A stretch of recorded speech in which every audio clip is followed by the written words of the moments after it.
Hey, yo, what's poppin'? I'm Chad, and it is Outside the Issues. And this is the first time we don't really have anything to talk about Game of Thrones. So let's dive into what this show was meant to be, a show about entertainment for the masses. And that all comes from the DC app, the streaming service with the best show on, and our special guest, Swamp Thing. How are we, Swampthing? Cat Ren. Well, let's introduce everybody on here. We got Cat Ren and Swamp Thing. Hi. We've got the man, the myth, the legend himself. Good the to be great here. legend. Good to be here, everybody. And that dude on that other show, JD. What is popping? Not much. I'm glad to join a good show here. Usually when I'm with you, it's not. But Wow. Hey, shots fired. we're gonna keep this going. One Tree Hill. Anywho, let's That's talk. what we're doing. I thought we were doing Swamp Thing. Are we doing One Tree Hill? I could do that too. It's okay. I mean, it's up to you because "Gone Too Soon" is the title of the next episode of Swamp Thing. So let's talk about that. What happened? Well, first off, what did you think of the first episode? Me personally, as a fan of Swamp Thing from the Bernie Wrightson art days with the Lean Wind, from House of Secrets all the way through the first series, going all the way through to starting with the Volume 2. What's that? No, Volume 2 cover. And the movie from 1982 was really good. Yeah, I liked it. I'm not going to shine any lights that it was spectacular, but it's an origin story that they have to tell. And they kind of just glanced over the whole Alec Holland doing there. They did into the whole in-depth. That is the first run of Swamp Thing. I always use this run because this is one of the best covers in the run. One of the Batman one's probably pretty cool too. The Batman one, Yeah. Number 7. That's always a good one. 4, 3, 2, 1. This one here, I don't know if anybody remembers this. This is from 1982. This was Swamp Thing number 2 of the second series, but this first variant cover because they had the regular one and the movie version, and this was from the movie Swamp Thing. Well, now that you said that, I'd like to bring up a point that I was talking to my friend, Kat Wren, and she informed me that she had no clue that there were movies even made of Swamp Thing. Oh shit! There was a movie way back when in 1982. Barbo, Adrian Barbo, right? Yeah, it was I forget who actually did it. Who was the dude? I know the dude who's playing it now is Jason from the new Friday the 13th stuff. The guy who's playing the Swamp Thing itself, not Alec Holland.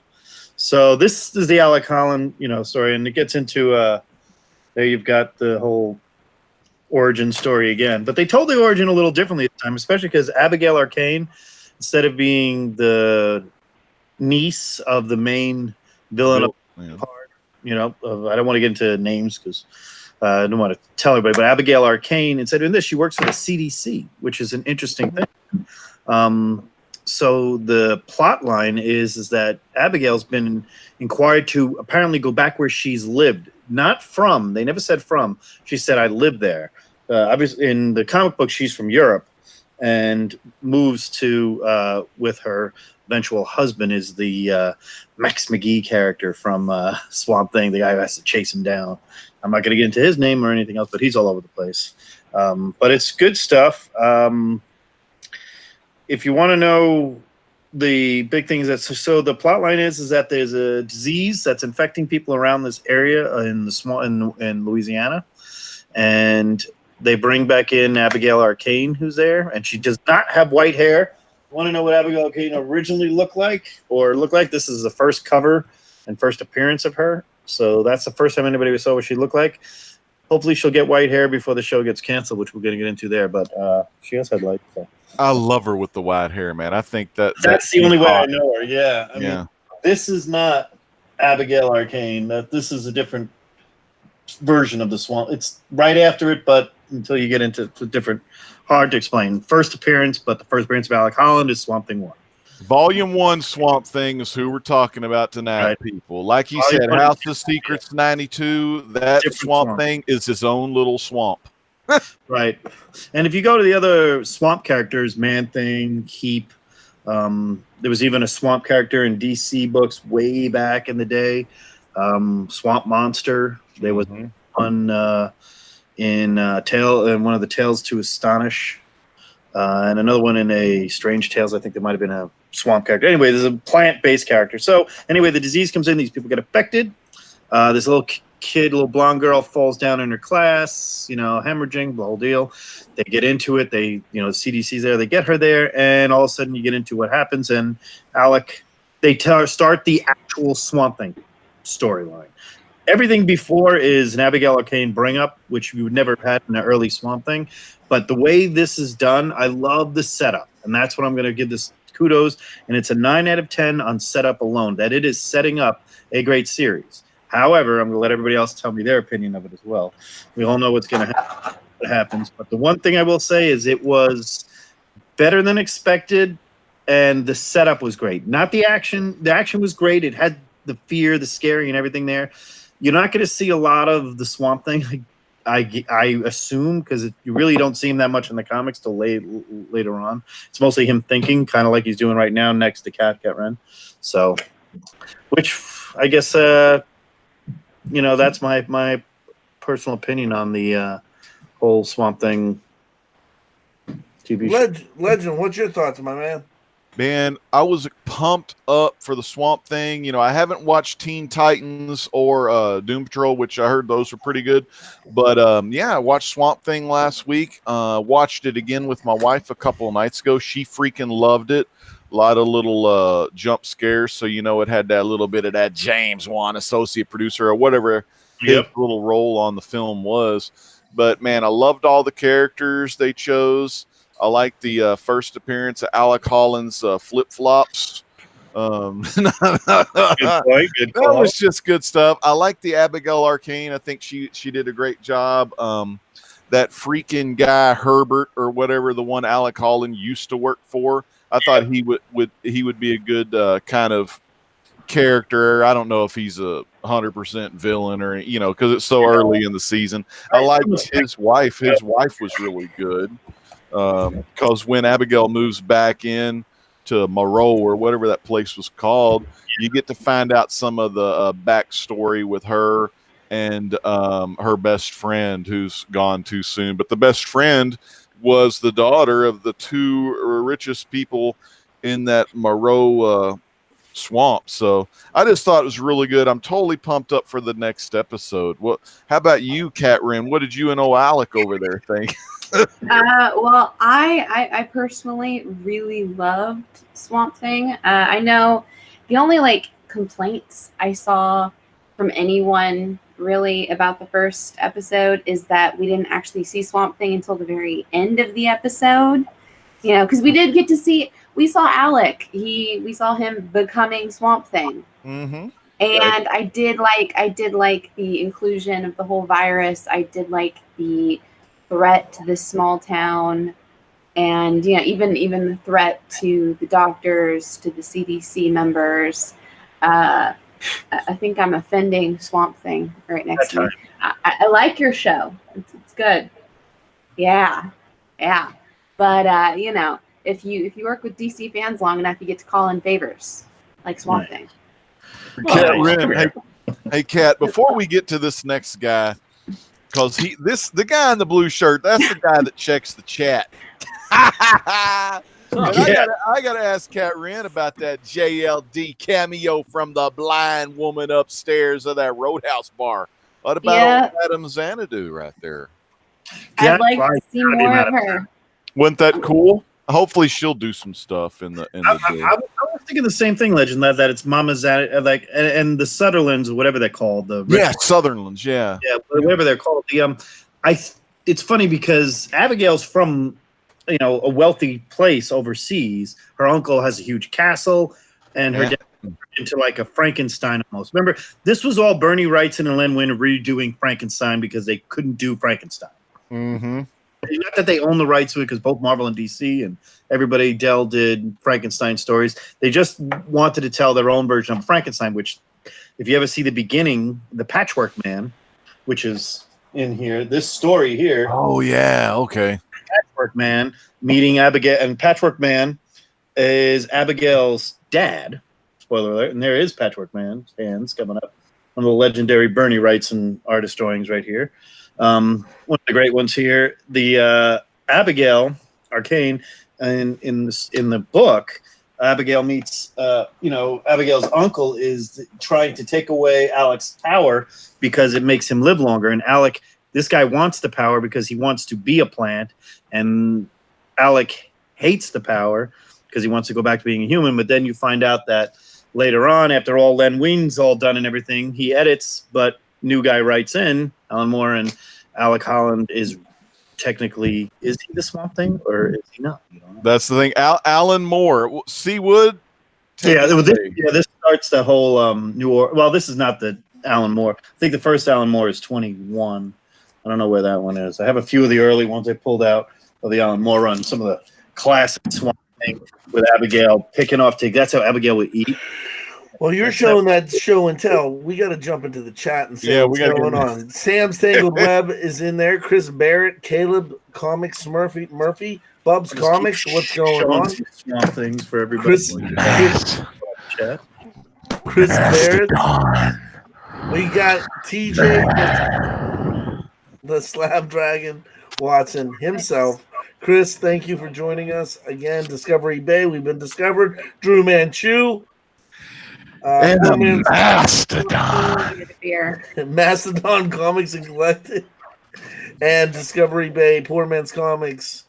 I'm trying to catch up. I don't know how the guy in the blue shirt who just got off work. They're giving away Alan Moore run tonight, people. So stick around for the whole show, and at the very end, we'll see about that giveaway before we go.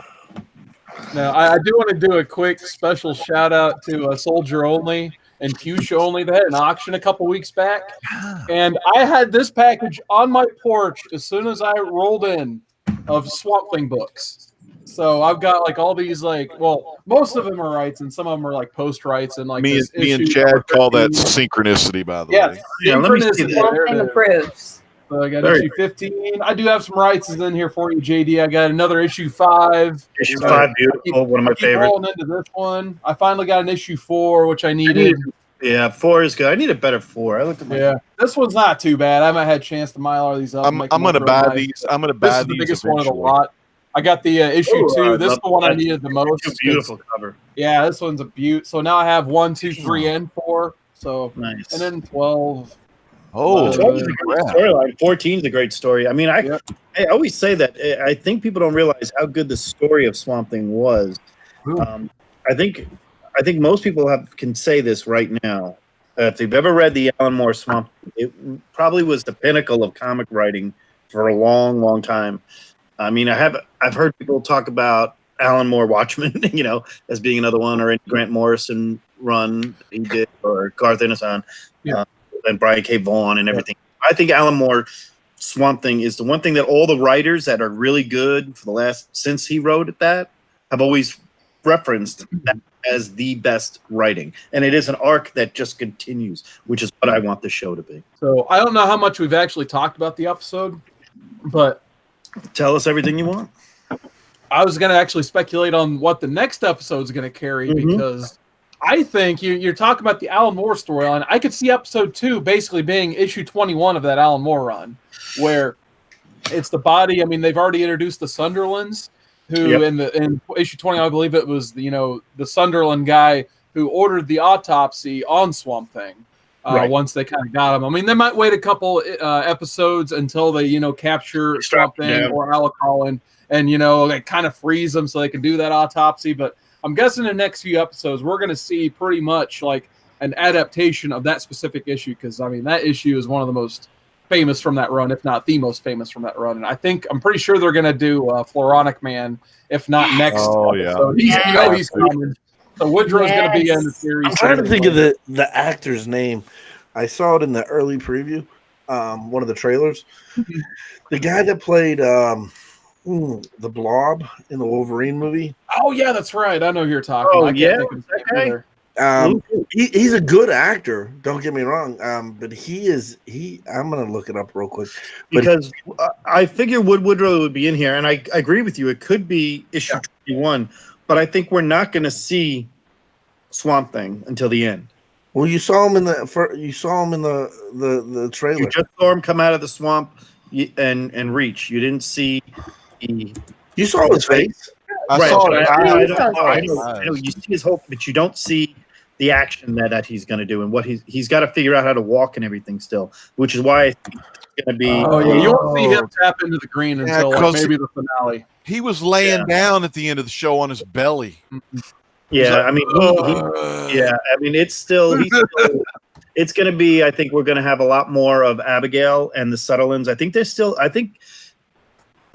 Okay, so here it is. The way they're going to do this, and they know it's only 10 issues, and they knew that when they were planning on longer issues, that we're going to get a long build up, and then a rush to the end. So Jason Woodrue is the actor's name. He played the Blob in the Wolverine movie. He is playing. Oh no! Wait, Woodrow is Veronica, man. Character. He's playing. Kevin Durand is his name. That's it. Yeah, he was also in Lost. He was the guy who strapped a bomb to his chest, so when they shot him, it blew up part of the island.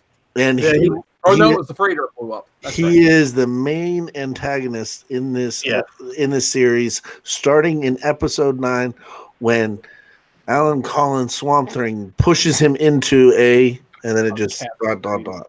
All right, so here's the thing. There's only 10 episodes. Let me tell you about the Swamp Thing with Cat Wren. That guy's getting more hands on him than he ever has as Mark BKR90. Well, is it Mark or is it like the embodiment of Mark that went into the swamp? We'll get there soon enough in this review. I mean, if you know how Abigail and Alec Alec's spirit, the Swamp Thing get together, she eats fruit off of him and she goes into a hallucinogenic state for like 3 days. That's exactly what happens. He likes to grow starches on his back. Well, you should eat something off of that. Yeah, she goes to sleep in like 22 or 23 and doesn't wake up to 25. Right. So, but I guess my thoughts on what this Grouch episode actually. I mean, I haven't given my thoughts on the actual episode yet. I thought it was a decent setup. It lost me in a couple parts. We'll see what I think about Abigail Arcane. I kind of like that they kind of, they gave her a role. She has a job. She has a reason to be there. I like that they've already kind of introduced Matt Cable. He's going to be the officer in charge. He's not going to be married to Abigail. So. Yeah, I definitely think we're going to see a lot of Abby and Matt Cable the next few episodes together. Right. So we're definitely going to get that. How awkward. I mean, it was really good acting because the scene actually made me uneasy. When the character Abby and that girl's mother were Maria interacting. Sunderland. Yeah. That's isn't that Virginia Madsen? Yeah, I think so. Yeah. Yeah, she was great. Yeah, she's a big part. She's gonna play a big part. So. Classic heel. I wanted to slap that bitch when I saw her sitting. No, I can see her playing a bigger role. She got that heel heat, so she's doing her job just fine, man. She got that X-Pac heat. Shit, yeah, no one likes her. Not even Madam Madam can't see her because Madam Xanadu blind. Yeah, but that's another thing. You've got all these introduction to these characters that it sucks. You want to get into. Well, see what you want to talk more about. Any? Great. One thing. Perfect 10. That was really good. Is there any John Carpenter fans out there? Hell yeah! I like Carpenter. Did you see the homage to The Thing? I didn't see everything when it comes out and literally the whole out of the body. That's John Carpenter's Thing. Oh shit! All right, I haven't watched that in years, but I remember that Snowy with Kurt Russell, right? Kurt Russell and Wilford Brimley, diabetes. Oh, damn. The diabetes. Poor dogs. Y'all were specking on the damn Wilford when he was coming out to Cocoon when y'all were getting into Adam Warlock's him storyline. You know, I'm sitting here and I'm on IMBD and we're talking about we want to talk about this episode and we want to talk about the future of Swamp Thing, but I'm reading the top 5, it's top 40 shows to watch over this summer on the streaming, over from now until the end of 2019, and they're either Star Wars or comic book related. Whole universe, man. Just face Black Mirror, huh? nerds have inherited the earth. I mean, the number one show to watch is the man. Where is it? The Mandalorian. Mandalorian. Oh, okay. Yeah, that's a That'd be biggie. good. Yeah, Swamp That's Thing the drinking a big beer right over there. there. Number 2 is Watchmen. Number 3 is Oh, man. his dark materials. 2 children embark on a magical adventure through parallel universes. Chernobyl. Number 5. Chernobyl's great. My need to watch wife that. watches that show. Chernobyl's really good. Number 5 is Doom Patrol, which I thought was fantastic. Wow. Oh, Okay. nice. That- That's a Maybe I good need beer. to watch it more. Maybe I need to watch it more. Number 6, Deadly Class, and I haven't gotten into it. Everybody raves about it. Number 7 comes the Titans. Then this is where we go Really? up. Yellowstone is number 8. Cobra Kai is number 9. What about Cobra Kai's What great. about the boys? Is that on there anywhere? Number 10 is Krypton. Oh, Number What 11, the hell list is this? number 11 is The Terror. It's all written by Jim Lee, probably.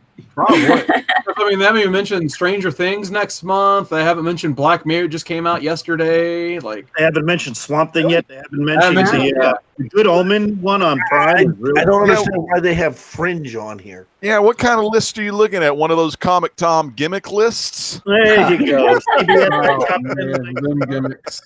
Getting us heat. Getting us The chat's even mentioning their own that's not even on there. We got Jessica Jones season 3 by Chris Barrett. Mastodon says he's looking forward to that Dark Crystal series. Uh-uh. Oh, Cat no. says no. Oh, you're not into the Dark Crystal Cat? Dark Crystal terrified me as a child, and I still can't watch it. It's those puppets. I can watch the goriest horror film imaginable, but you stick me in a room with one of those puppets, I will cry like a little baby. I know what you do. There is a new series coming to Netflix right now, and it's by the directing team of the Russo brothers. Yep. It's got a ton of people associated with it and great talent associated with it too. And it is going to be Magic the Gathering. Wow, okay. And it's going to be an origin story on these characters and the mythos behind them. But speaking of that, let's talk about the Gone Too Soon situation with Swamp Thing. Yeah. So those of you that don't know, Hey, real quick before you get into all that, I got to check the chat one last time because I know you got a lot to tell us on the Swamp Thing. And man, I hope I don't cuss too much because that's some bullshit. But Russ and Drew, Who Dat Comics and Movies, and Drew Manchu, 2 movie and Swamp Thing fans. Drew says creamy. He's totally down with the salt seaweed. But He's there talking it about is. In the Kimi chat. from Lost, who is Woodrow in Swamp Thing. So there you go. There's your trivia fact about Lost for the night. All right, sorry, Help me JD. out, Drew. So Swamp Thing was filmed in the North Carolina, and North Carolina had a treasurer department, or their economic department, had a bookkeeping error, and they promised DC, Warner Brothers in reality, a portion of the $80 million grant that they were going to give away, and they said that they made approximately $111 million on the movie industry and TV industry, because there's a lot of stuff that film there that are filming there too. However, the bookkeeping error was drastic enough that it's a full position over and only made 11 million. So they promised 80 million. So DC found this out while they did they originally planned 13 episodes and several seasons they were counting on, at least on their app, to film there. And they got told, I guess, halfway through the filming of number 12, that they're going to cut it down to 10 issues, break everything down, re-edit it, reshoot whatever they had to reshoot, end it at that point. And today it's been officially announced Swamp Thing is canceled in 9 weeks. 9 weeks from tomorrow will be the next episode. But we will still get the next 9 episodes, which I know. I'm sorry. Sorry. I'm Swamp sorry. Thing. I'm sorry, Yeah. Swamp Thing. I know it's. I know. There's I know always a it's chance it'll come back on a different network somewhere I'm else. sorry. I'm sorry. Main reason for the DC app, that's exactly the reason why. It's an economic issue. It's not because it's not doing well. It did very well. It's only been one issue, so I think the timing is piss poor. But they had to announce it why they only went to 10 episodes to stop the rumors. Actually, Virginia Madsen is really pissed about it because she thinks it's a great show and one of the best things she's ever done. So yeah, back in April 28th, I think it was, she had posted something on Instagram saying how she was sad to have the season shortened, but I guess they made her take it down or something. I thought I heard even Guillermo del Toro, once he heard about this project, like he even tried to get in on it. He wants in so bad. Yeah. Well, DC also announced today, did you hear this? The DC Entertainment Universe is splitting into 2 categories. Oh, shit. Yep. It sounds expensive. It does. They're going to do the Disney Plus and Marvel Unlimited and hit us with 2, JD? I don't know. They just announced it about 10 minutes before we went to air. I got a bump that DCE is splitting into 2 parts from Warner Brothers. So what that could be, it could be TV versus movies. It could be comics versus media. But either way, when this stuff happens, it's not good. It's not. Yeah. And when a company splits, it's never, ever a good sign. Warner Brothers, I mean, somebody wake up the mouse, see if they have any extra cash lying around, because Warner Brothers might have to dump something. And I think that's going to happen sooner or later. I mean, they started doing this back in January and February when they sold. Okay, so companies, Vertigo got killed yesterday. Companies do not want to sell off their properties.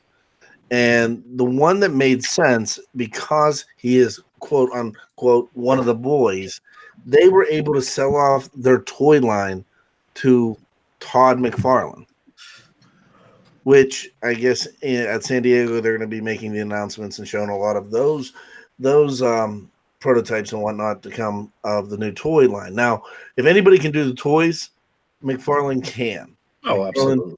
Now, but that also eliminated all of the positions and finalized the closure of the DC New York offices and moved everything out to Burbank. So when you move everything out to Burbank, this is kind of right around the time that the giant bat dick showed up, right? Mm-hmm. So the bat dick shows up, and they did try to do some damage control because they screwed it up. The way that DC presented it, they wanted fanfare. They wanted to make this a big to-do, and they probably leaked the story because they said it got past our censors. Now, the person that they've put in charge of quality control has no experience in quality control. She came from a whole different division and now is in charge of quality control. So we're not going, DC has always been geared more towards the, let's say, mature line, where Marvel's always been kind of tilting the line, right? That is a modern situation. That's not the way it was. That's modern for sure. Yeah, no, I'm speaking now. Yeah, I'm speaking that's the difference of different editors here and there, because Marvel was for kids. So. But now DC was always for kids to me. But what we're gonna see. I mean, you're not gonna see some of these things that we've been hoping for, and with that Black Label, I think the Black Label is going to be tamed down. I think it's going through. That's why everything that has been coming out on Black Label has been pushed back. I think Vertigo wasn't Black Label, and I think Vertigo being done, everything that's happened the last 3 days with DC, between Swamp Thing being canceled, the situation with Vertigo literally being shut down completely, which is bigger to me than the DC Black Label. Vertigo, oh, absolutely, it's bigger than you think. There's so much stuff involved in that they don't own. They're gone now. They're gone. That company is gone. So those properties, DC owns those properties. But if you don't want to know what was on Vertigo early, one of the earliest ones was A bunch. Some Jonah Hex miniseries. Oh, Some Jonah Animal Man was on May there as well for a just while. cancel it when Karen Berger left. Why They're the all last man? Why the last man on the Monday StoryCorps? They're gone. Now wait, hey Carson, correct me if I'm wrong. Didn't the boys start out on Vertigo? I don't think so, but you might be right. I could be wrong. Chris think Barrett, Sandman, Jason, Sandman. Animal Man too. first- Eventually yeah. became a Vertigo. yeah, Neil Gaiman was a Vertigo guy. Jason Aaron started at Vertigo. Garth Ennis. Drew Manchu was a Vertigo guy. What do you think, Drew? Man, New Age of Heroes gone too soon. New Age gone Young Animal gone too soon. soon. Vertigo gone too soon. Pretty soon soon. to be Superman. soon to be gone too Wonder. soon. What is that? Wonder line of comics with Young Justice. Wonder Comics. That shit's gonna be gone too soon as well. I just I'll hope tell you you don't what. say DC gone too soon. Because, No. No, freaking Warner Brothers. Batman and Superman will hold it down forever. Gone Yeah, too soon. Jack Hill called it. Is it possible? Is it possible that the mouse buys them? No. Yes, very possible. You Chad, think Warner? You think you know Warner it's Brothers possible. would sell them off? Vince You bought. think Warner Vince Brothers bought is his getting the money out of them they want? They did after Shazam. They made money on Shazam, and they got a Wonder Woman movie coming out. The problem with Shazam is it's a critical darling, and the comic fan loved it. Everybody who's a comic fan who went to see that movie loved it. Problem is, not enough normies went to go see that movie. And at $100-some million budget, it made $300 million. You plug in what they spent on marketing. That's not a big win for them. I think tonally and story wise, critically, huge win for them. Money wise, it didn't do enough to fill the coffers, man. That's why they're back. I know they're keeping doing another Batman movie. They're keeping. Legend, you might have heard this today. They announced today as well. DC announced that Shazam is going to be in a different universe than Batman, Superman, and Justice League. That's terrible. Oh, That's stupid. They don't want so merging. They don't want merging. They don't want merging. They just can't handle the Feige level control. But they did merge them. I just want one scene of him hitting on Wonder Woman and getting shot down. Yeah. But that's the problem. They have already set that precedence when they introduced Superman at lunch.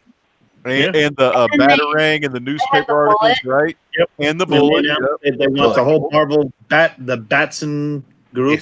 If this is a successful launch through the Booster Gold movie, I believe I hear people talking about. If they're doing that Booster Gold movie, word around the campfire is that that is Greg Berlanti is getting his shot. His shot at the movie universe. We need Owen Wilson and Ted Cord.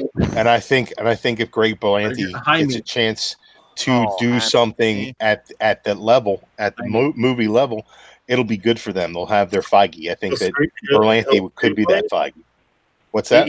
He's going to do the screenplay or just be the producer? Yeah, I hear that he's involved in the production. I don't know if he's an executive producer with story credit or not. Good, but you have Hispanic to believe that if he's the executive producer, he has story input, whether he's writing it or not. I'd want him to have story input. You know? Yeah, and you can just hope that they find their footing there somewhere, because there's a ton of the DC universe that is being thoroughly underserved by the fact that Warner Brothers can't seem to get anything right. Well, let's put it like this. Like, I mean, Swamp Thing, we were talking about it earlier before I got here. Just my input. Episode 1's all I watched so far. Episode 2's out today. Tomorrow. Or it comes out tomorrow. All right. Here's the deal. It was really good. It was the best thing of DC TV I've ever seen. As far as like even little choppiness of how the vines grow, I found it really eerie, and I thought it was a really great effect. Great use of the fog, huh? I think that the practical effects of the swamp cadaver was amazing.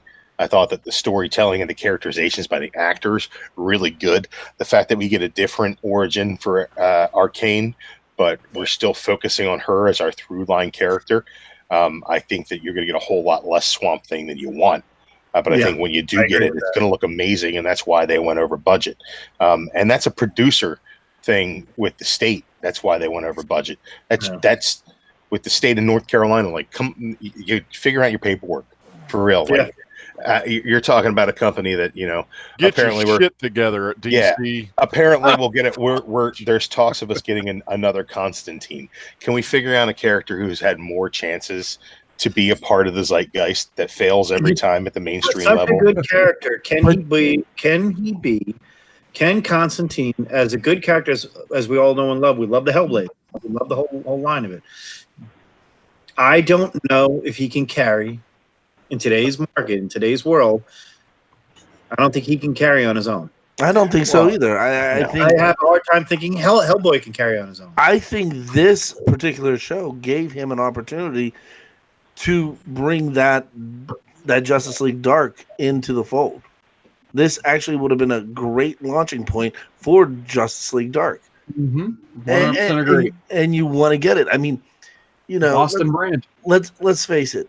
Game of Thrones is a Comic Spectre. Comic Spectre. Is a comic Spectre. And Jim Corrigan, the real Spectre. No, but if you think about Game of Thrones each week is a mini movie. I mean, the production value is there. Why couldn't you just we haven't been able to do the movies. We've got this app. We know what Disney's bringing. I mean, today on Reddit, I think it was on Reddit with the lady from DC. She said that Lady Sif is going to be in the Loki movie or in the Loki series. Oh, on the Netflix. That'd be great. What's her name from Jamie Alexander? Yeah, they're bringing her into it, and I think they said, there was a couple beautiful other idea, beautiful lady. But you've got to get your shit straight now, because when Marvel launches that, it's over. Yeah, I mean, it's game, set, match, because they've got some names attached to it. Yep. Yeah. You've got a Falcon and Winter Soldier with the actors from the movies. And that's the thing. People, Marvel, I'm just going to recognize Marvel. I walked around Target and the other day, and there's so much Marvel stuff there. You saw them Thor SpaghettiOs, didn't you? They got everything right there. They got everything is there. I mean, a lot of Toy Story 4 and everything else, but the mouse controls marketing. And it's ridiculous. And DC, if you want to think about what I meant by Constantine holding his own versus nobody ever thought Loki can have his own show. Okay, I'm a big Loki fan from the comics. He doesn't have an arc on his own.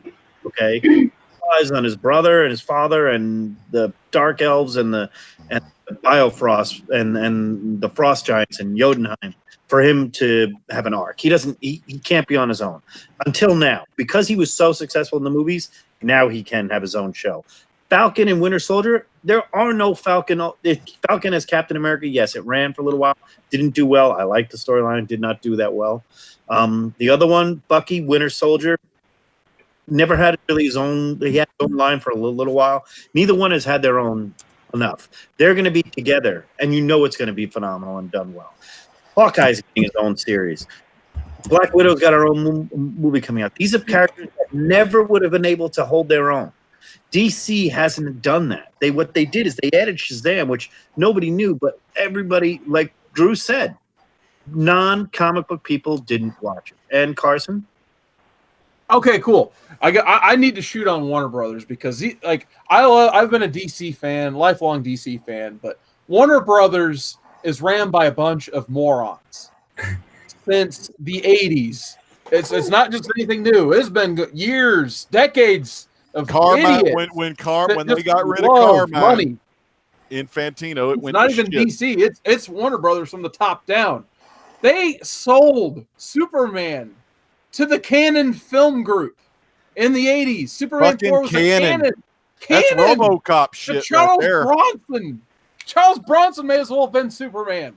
They sold Superman, the most profitable character in all of comics, especially at the time. They sold the Canon Film Group for $1.50 basically, so they could get a quick buck. The 90s.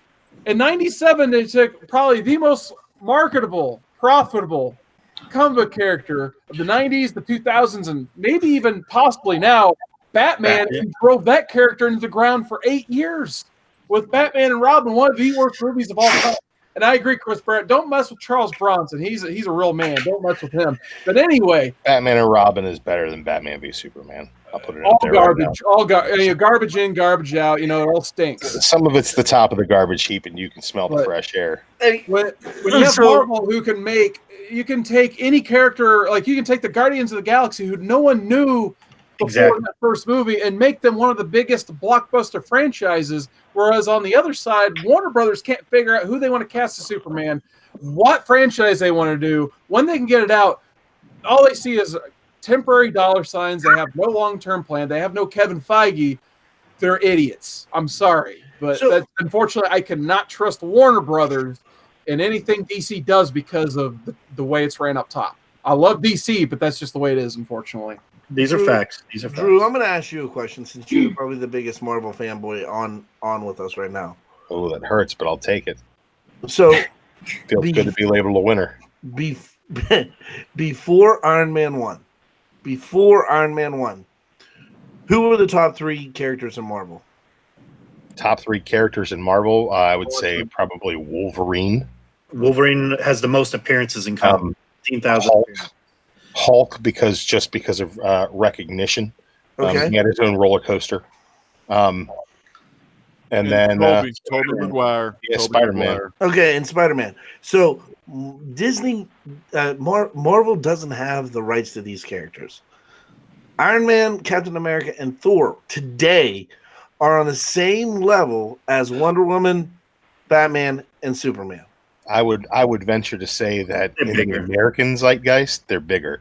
Worldwide, yes, still DC has those, that Trinity has more recognition, but like as far as like you ask kids in elementary school, yes, in America right now, Thor, Iron Man, and the Hulk, or Thor, Iron Man, and Captain America, bigger than Batman, Superman. But if you go back to that very first movie with Jon Favreau directing it, right? You know what they used as canon? How they learned the characters? The books. The books. Yeah. You know what DC doesn't want their people to read? The books.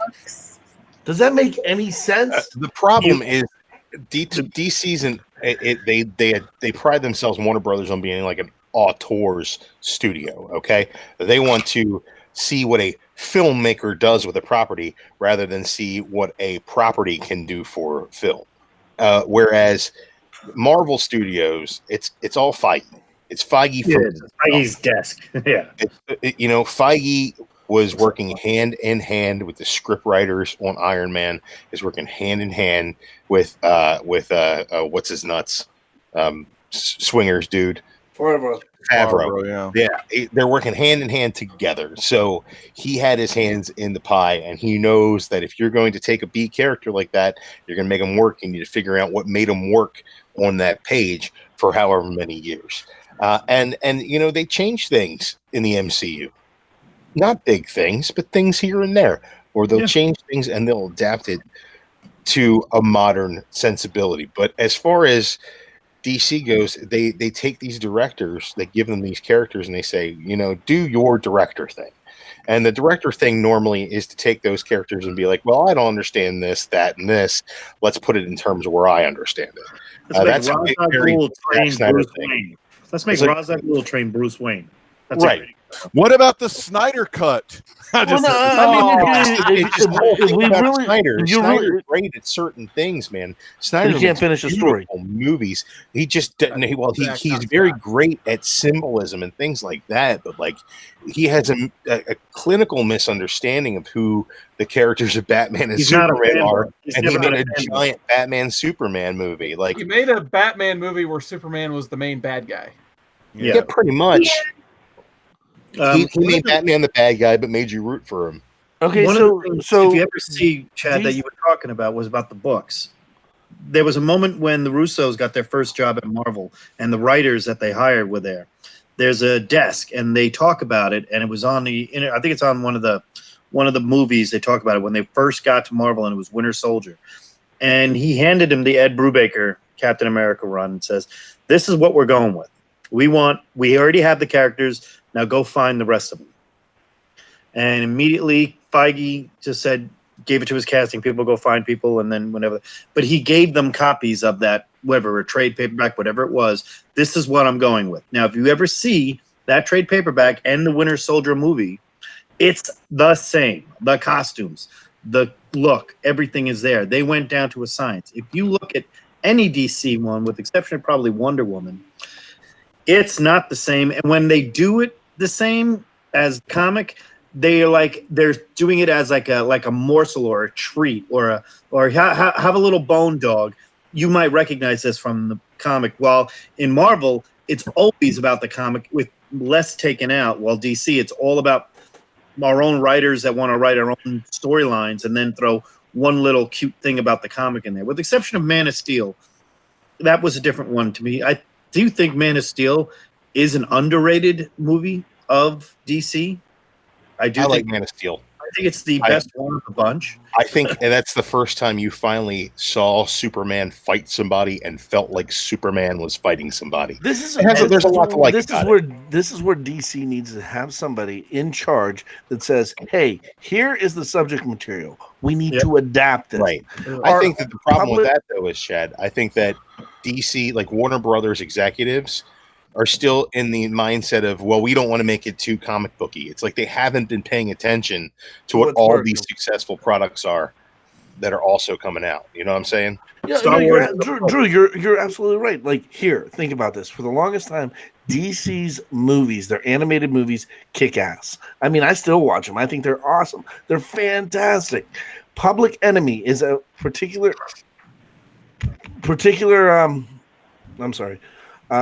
a storyline that had characters in it that weren't even introduced into the animated universe as of yet, right?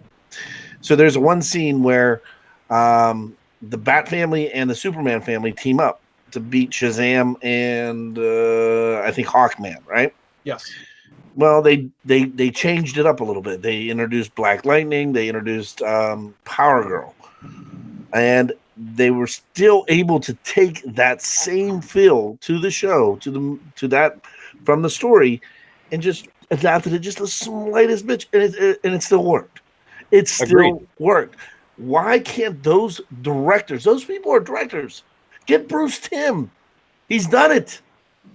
Get Bruce Timm. He created this genre. Get Bruce Timm and put him in charge. Just get Paul Dini, even Yes. somebody who understands these characters. I think that the problem is when you look at the DC slate of movies that they've given us since Man of Steel up until this point, as one universe that they all seem to be a part of.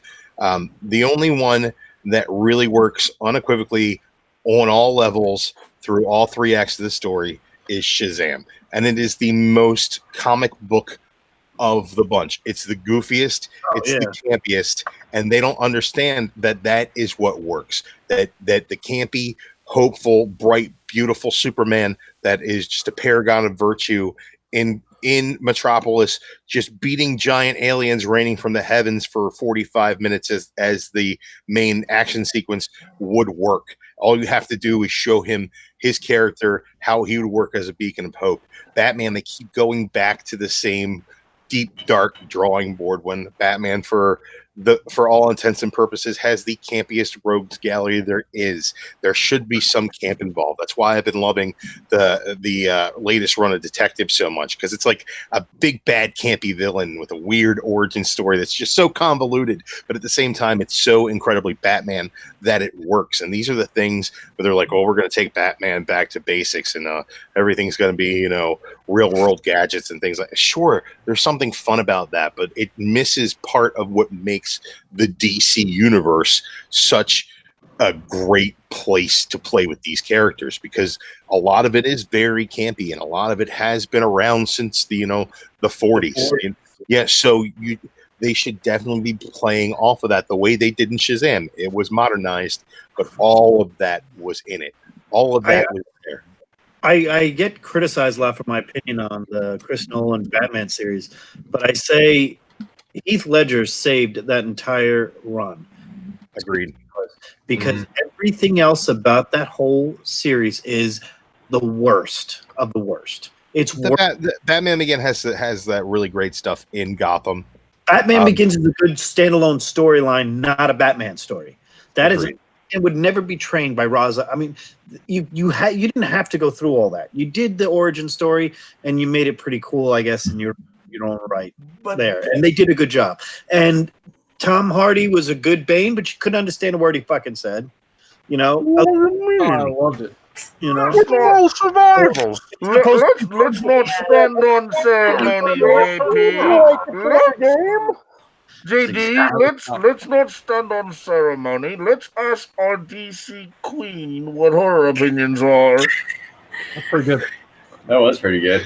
All right, as far as that series, that trilogy of Batman, I would say you guys are really missing the biggest issue, hands down, and that's Anne Hathaway as Catwoman. Oh my God, she was absolutely horrendous. Horrifying.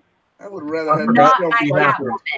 I forgot about that altogether. That shows you how that's so bad that you know what I can deal. Yes, Michelle Pfeiffer is my Catwoman. Yep. Is my Catwoman. Yeah. But Agreed. Julie as far Newmar. as Yeah, no. I'm with you on that one, Legend. Michelle Damn. Pfeiffer, let's be honest here. Julie Anyway. Newmar, For sure. way better looking than Okay, Pfeiffer. all right. There man. are some wrong opinions Caitlin. on Caitlin. this panel. Let's be Well, honest. just let it go. Let's be It's okay. honest. Let me tell you, Right. Eartha Kitt Anywho. over Pfeiffer. Did you At just least call, Eartha Kitt wait, can she just sing. call us old? I said wrong opinions. I I thought you called love me the old. On this 1960s Batman, Catwoman, all of the women of the cat. the Eartha Kitt. Lee Newmar. Merriweather. The Lee best Merriweather. damn Okay. Catwoman there was Halle Berry, and that's the bottom line. Damn! I've never even remember seen that. You just like the whip. Oh, Jesus. Very reminiscent of this That movie is I saw Did one you time. say Two Halle girls Berry? and one couple. Yeah, Halle Berry. did. Oh.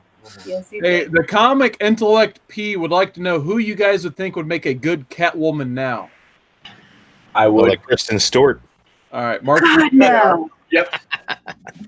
I would make a great Catwoman. All right. Wait. What was that girl from High School Musical? The one that like got no. Vanessa Hudgens. No. Yeah, she's kind of sexy. I saw her in this How one. old does she have to be?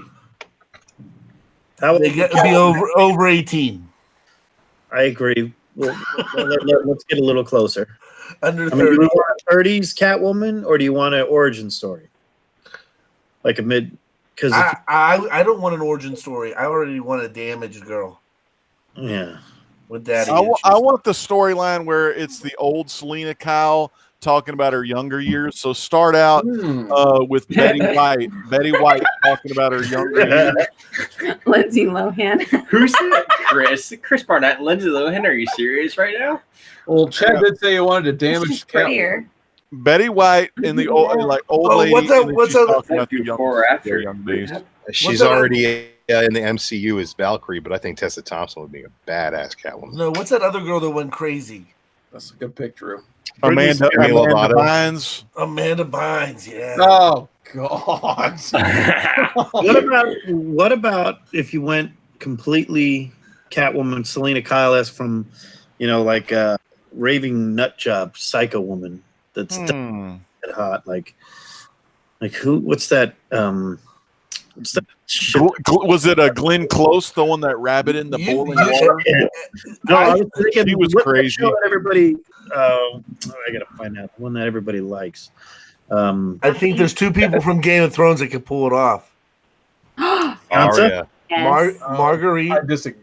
I would say Arya would do it. No, the girl that played Marjorie Tyrell. Oh yeah. Yeah. That's a good redhead. pick. That's a decent. Want a redhead? Selena Kyle? She's adorable. Listen. She would do a good job. Natalie Dormer.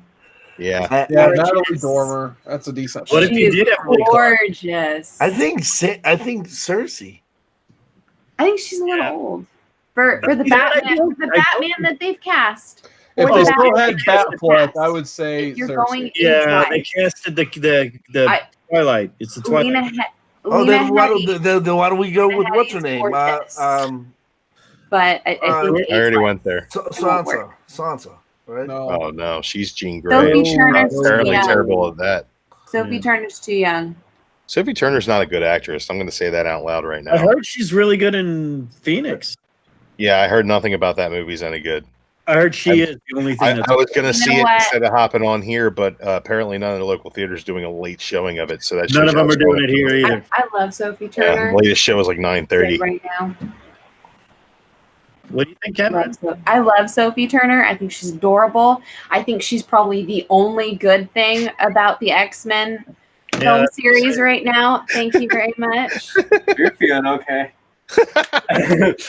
I will hurt you. Yeah, Yeah, man. No, go Sophie back to my Turner's box later. wooden, and the fact that she had like Shakespearean style dialogue to play with in Game of Thrones made her seem like she was actually saying something she wasn't.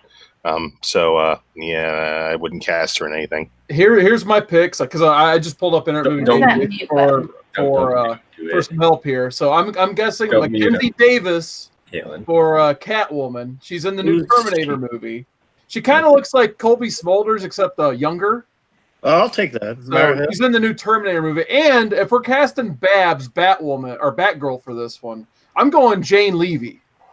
What's the girl? Okay. What's the girl's name that was in that disaster movie with The Rock where she played his daughter?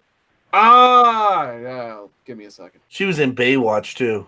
Yeah, I know who you're talking about. You watch a lot of shitty movies. He does. Alexandra Daddario.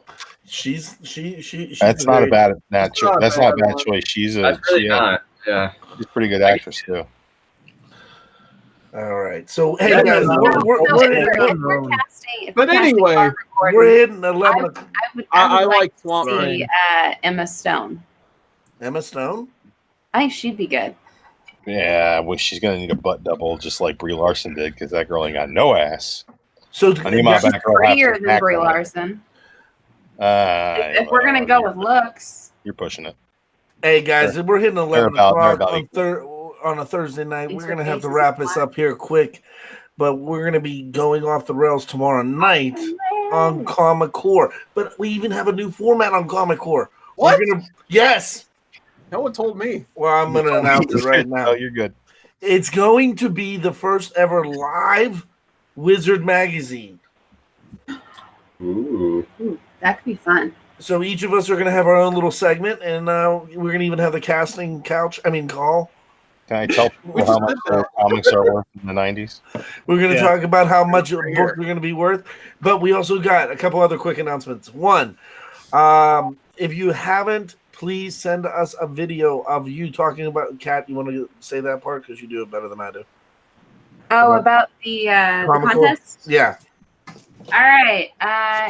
If you are interested in actually joining the Comic Core for our Baltimore Comic Con excursion, hanging out with us at the house, playing with me with darts, trying to shoot at Carson, denting up his beer cans, going and having some fun misadventures, ghost hunting with Drew Manchu and Mark DKR90, rapping with the great one himself. Hearing all sorts of knowledge from Carson C. Wood, or of course, Chad and Making our own JD, drinks.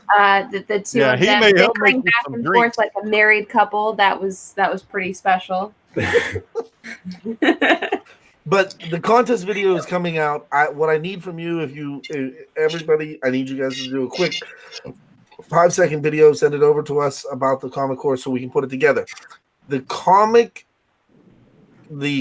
Core trip contest video is being made and produced, and it's going to be announced by none other than who is going to be attending Baltimore with us, Chuckload of Comics.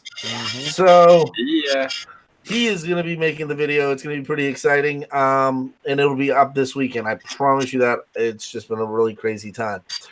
And and then tomorrow night, live on the Comic Core, we got John Moxley and Garth Ennis. So with that being said, it's Sting in the Rafter. He's up there. Yeah, live tomorrow night, John Moxley and Garth Ennis. Good night. Love you. Bye. Good night, you, baby.